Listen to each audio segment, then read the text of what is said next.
So glad that you're here for No Justice, No Peace. We're taking a look back at what occurred September 2016 and talking about where Charlotte is currently. And so together, we're going to figure this thing out. Together, we're going to shape Charlotte. Hey, how you doing, Charlotte? Greg Jackson here. We are live at Shaping Charlotte. Thanks to my friends Davita.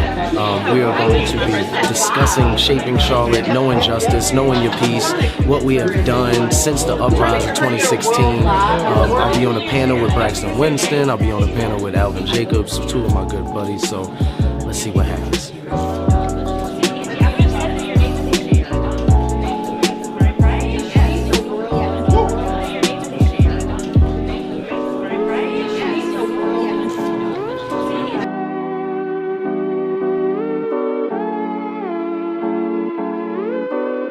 As soon as you are aware, you are immediately responsible. It is your God-given duty. Like, seriously. Nobody is exempt from serving at all. You're supposed to put the work in. As soon as you think that you can know something and do nothing about it, you are doing a disservice to the community.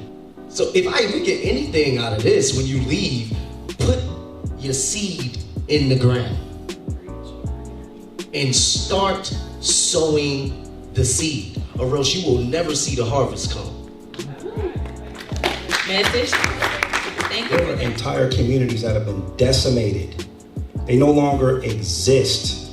And you don't think that that chicken is coming back home to roost?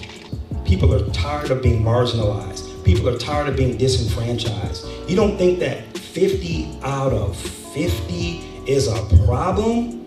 And people see that I do a lot of work with CMPD and stuff like that, and then they think I can automatically speak for every black person that gets pulled over, right?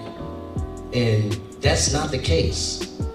I can tell you, for me, as an activist in my community, where I live at in Orchard Trace, we've had a 17% crime decrease.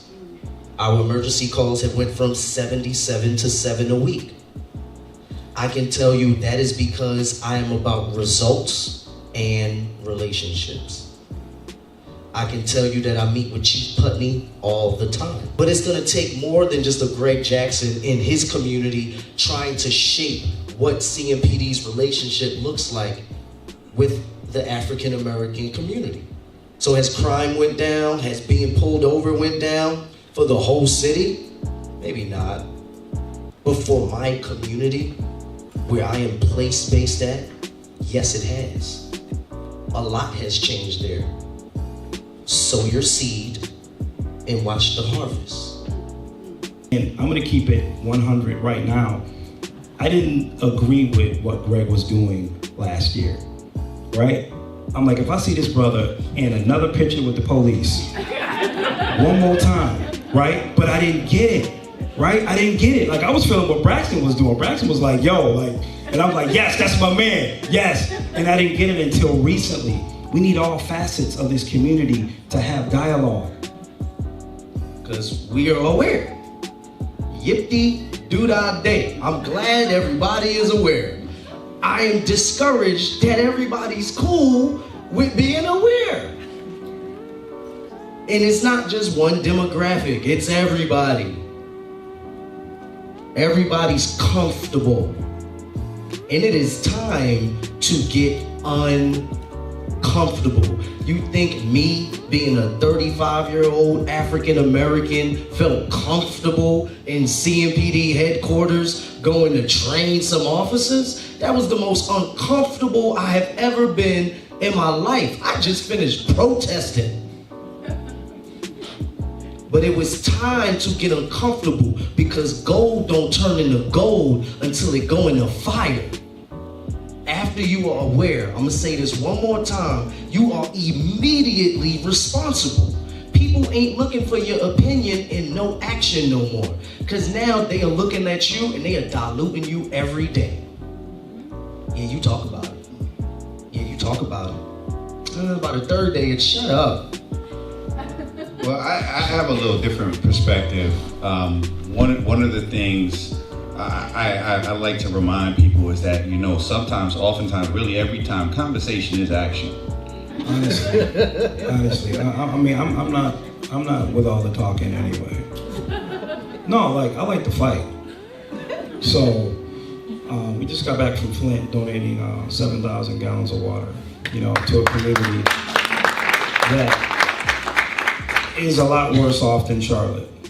But that's still dealing with the symptom, right? Is. So as you're being active in doing that, you're not fixing the source of the problem. So somebody else has to be talking and figuring out to change the policies and get the people elected that need to be elected and make the deals. You know what I'm saying? To get and that's when it gets and weird. so we can't throw him away, but we also can't throw the conversation away. But see, that's why I don't think her question was throwing the conversation away.